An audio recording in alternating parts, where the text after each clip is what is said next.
The story begins with a man named Takumi, as he's surrounded by a pack of wolves. He checks their stats, realizing they're rank C monsters, and they suddenly attack him, but he shoots them with his air bullets, taking them out instantly. He loots their corpses, as he recalls that he used to live an ordinary life in Japan, but one day, he suddenly found himself in a strange room, where a man begs for his forgiveness. He has no idea what's happening, so the man introduces himself as Sliver, saying he's a god, and he mentions that they're in the divine land. Takumi thinks he's about to get scammed, but Sliver denies this, as he reveals that he can read minds.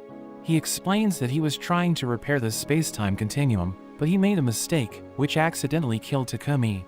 So to make amends, Sliver created a new body for him, and reincarnated him into the world of Ateldia.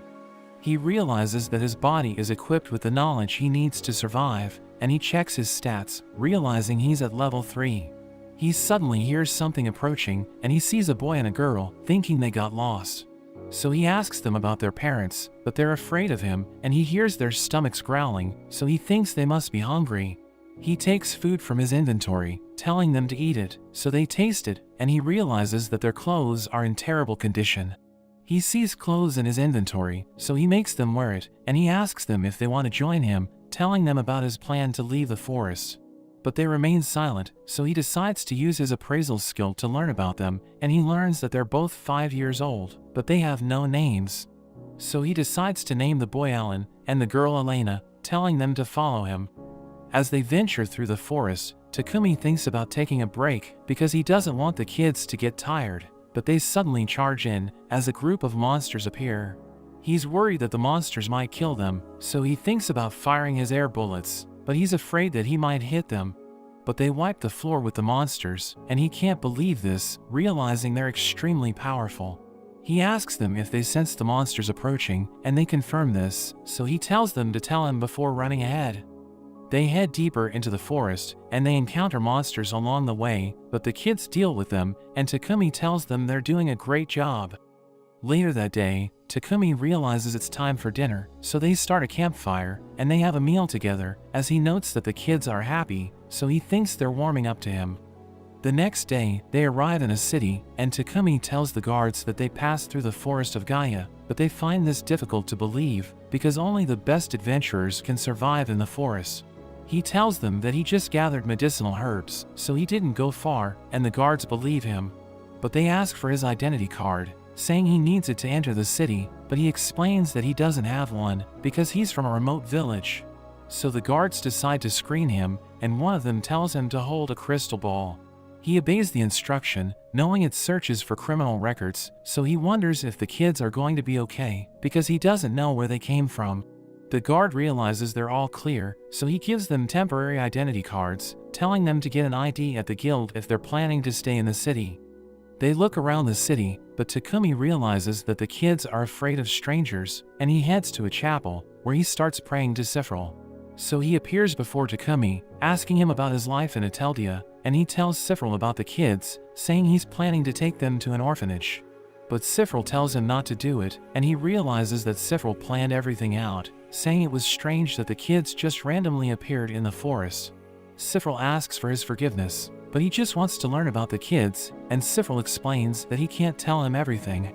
He knows that there are 5 gods in the world, and 4 of them represent the elements of nature, and their leader is the creator named Marianola.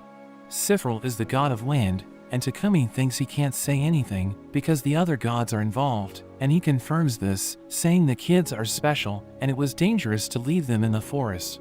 Takumi decides to take care of them, saying he was never planning on taking them to an orphanage, and he tells them they're going to find a place to stay. They spend the night in an inn, where the kids play on a bed, and they eventually fall asleep. The next day, Takumi wakes up, and the kids greet him as he realizes that they can now talk. So he becomes happy because they're making progress. They visit the Adventurers Guild, where they meet the receptionist named Luna, and Takumi tells her he wants to register with the kids. So she tells him to fill up the registration form, and she gives them their guild cards, saying it can be used as an ID.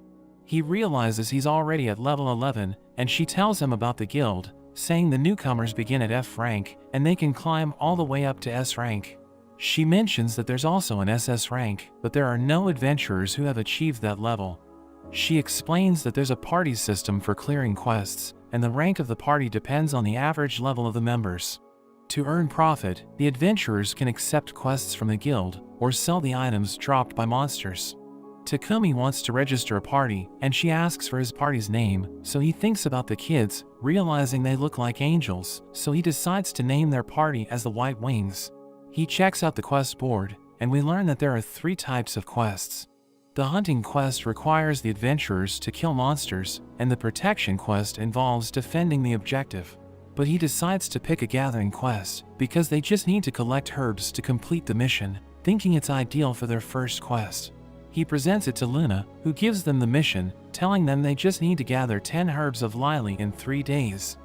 We see them searching around a forest, and they encounter a slime, but Takumi mentions that it's weak, so the kids play with it. He finds an herb of lily, and he shows it to the kids, teaching them how to gather it.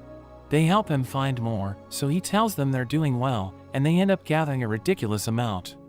They return to the guild, and Luna can't believe they were able to gather that much, saying it's only been half a day, and she gives them their reward.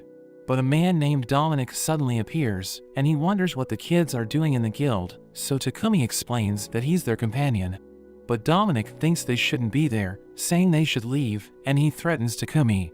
So the kids attack him, but Takumi tells them to stop, asking Luna if they're going to get punished, but she explains that they acted in self-defense. The guard joins them, but he realizes that the fight is over, and the kids start crying, telling Takumi not to leave them, so he cheers them up, saying he'll never abandon them. The guard wonders what happened, introducing himself as Captain Vault, so Takumi tells him that Dominic started it, saying the kids cried because they thought he would abandon them. Vault thinks he's cruel, wondering why the kids would think he's going to leave them. So he explains that he doesn't know, but he mentions that he found them in the forest of Gaia, thinking they must have been abandoned. He wonders if carriages have been attacked around the forest, so Luna tells him about a slave trader group from the Algo Kingdom, which was attacked by monsters in the forest. Vault thinks the kids were dropped by the carriage to serve as decoys, and he praises Takumi for looking after them. But Luna asks him if he has materials from the forest of Gaia, so he tells her about the items dropped by the Red Wolves, and he sells it to her, as Vault explains that she's crazy about materials. He tells Takumi about the expedition, saying the soldiers head to the forest of Gaia to slaughter monsters, because they could threaten the city if their numbers aren't kept in check. But he explains that it's an A-rank forest, so he can only bring the best soldiers with him, and he invites Takumi to join them. But he refuses, saying he's still at rank F, but Vault reminds him that he was able to defeat Red Wolves, so this shouldn't be a problem for him. Vault talks to the guildmaster, telling him he wants Takumi to join the expedition, but the guildmaster can't believe he wants a newcomer to join them, so he explains that there's something special about him. A few days later, we see that Takumi has adjusted to life in Ateldia, and the kids are starting to interact with strangers. They've been sticking to a regular schedule, and they're enjoying their lives, but as Takumi eats bread, he realizes it isn't as good as the ones he's used to eating, so he decides to bake the breads from his world. They head to a bakery, where the shopkeeper Michelle asks him what he needs.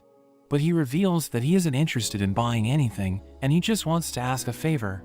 So she introduces him to her father Rode, and he tells Rode to bake bread for him. He shows him the ingredients, telling him to put them inside the bread before baking it, and Rode reveals that he has never done this before, so Takumi decides to teach him how to do it. He demonstrates how to make the bread, as Rode realizes it's easier than he thought, and he tries making it himself, as Takumi tells him it's perfect. He tells Takumi to help him bake the bread, and he agrees to this, so they start baking, as the kids do their part, and after a few moments, the bread is finally ready to eat. Rode takes a bite, and he realizes it tastes amazing, thinking about selling it to his customers, so he offers to pay Takumi for coming up with the idea. But he explains that he doesn't need money, saying he just wants the bread to be available at the bakery, and he notes that he copied the idea from the bakers in his world, so he doesn't want to take credit. Rode thinks about experimenting with other fillings, and Takumi asks the kids about the bread, so they tell him it's delicious, saying they want more. The next day, Luna tells Takumi that he has been promoted to rank E, and he realizes he's already at level 13. She asks him if he wants to go to the labyrinth, telling him where he can find it, as she mentions that it has 15 floors, and the adventurers visit it to hunt monsters. He decides to check it out, and she tells him he won't be able to conquer it in one day. But he explains that he just wants to explore the first floor, reminding her he's just an E-rank adventurer, so he won't survive if he goes too far. But after some time, we see Takumi and the kids in the labyrinth, and we learn that they're already at the third floor. He notes that the kids are showing him the way, and this makes navigating the labyrinth easier, but he finds them mysterious, wondering how they know the right path. He realizes that the place is called the Earth Labyrinth, but a mole suddenly blocks their path, so the kids beat it up, but its body disappears, and they wonder why this happened. So Takumi reveals that monsters in labyrinths disappear when they're defeated, but they leave items in their place, and they realize that the mole dropped a whisker, but they all think it's useless. They head deeper into the labyrinth, and Takumi decides to call it a day, saying it's time for dinner, so he brings out his magical stove, using it to cook their meal, and they enjoy the food together as the kids have a great time before sleeping in their tent. They continue their journey, eliminating the monsters in their path, and after a few days, they reach the 10th floor, where they see a treasure chest. Takumi thinks it could contain a rare item, and the kids open it, realizing it contains 2 potions. One of them restores mana, while the other one replenishes stamina, but he knows they're just low-ranked items, so they aren't worth much. A monster suddenly appears, so the kids eliminate it, and it drops its skin, as he mentions that it's quite rare. He notes that the kids are amazing, because they're extremely effective when it comes to dealing with monsters, and he thinks they're gifted with superhuman instincts. So he's glad they weren't found by someone who could exploit them, thinking this is the reason why Sliver was worried about them.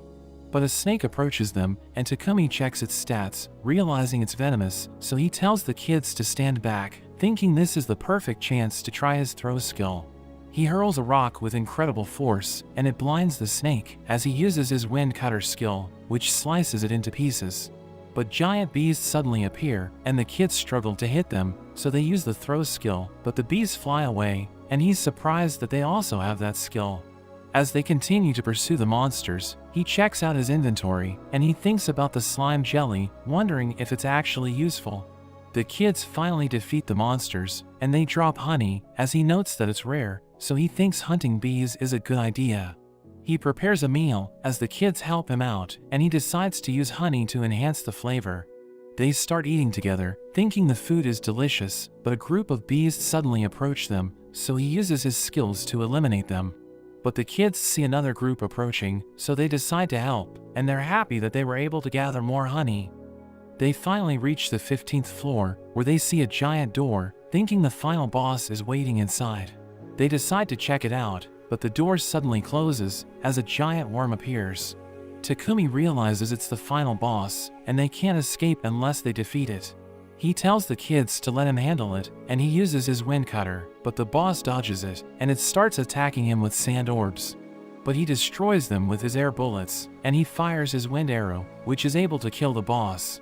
He can't believe he was able to defeat it so easily, thinking Sliver gave him overpowered skills, and he takes the loot, as the kids praise him for working hard. A door opens, and they see a teleportation device which can send them back to the top floor. They open a treasure chest, and they see fire bombs inside, as Takumi notes that it works like a grenade, but he sees the kids playing with it, so he takes them away, telling them it's dangerous. They use the teleportation device, and they're transported outside the labyrinth, but they see a strange wolf, as Takumi notes that it looks dangerous. But it starts wagging its tail, and he notes that the kids didn't attack it, so he thinks it must be friendly.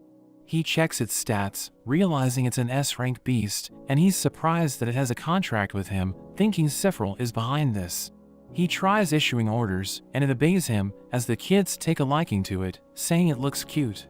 They tell him he should name it, so he decides to call it Jewel, and the kids think it's a great name. They're about to return to the city, but Takumi knows that the villagers will panic if they see Jewel, so he hides it in his shadow, as he explains that he can summon it as needed. They head to the chapel, where Takumi asks Sliver if he sent Jewel, but he denies this, thinking the god of water was behind it. He decides to give him another contracted beast, telling him to go to the grassland outside town in the morning. But Takumi wonders why the god of water sent Jewel to him, and Sliver thinks he wanted to thank him. So Takumi believes it's because he's taking care of the kids, thinking they must be related to the god of water. He receives a gift from the gods, and Sliver tells him to accept it, but he hesitates, so Sliver warns him he's going to receive divine punishment if he refuses, so he ends up accepting it. The next day, they head to the grassland Sliver mentioned, and two creatures appear as they realize they have new companions. But that's where this video ends. Let me know in the comments if you would like to see more of this series. Thanks for watching, and I'll see you next time.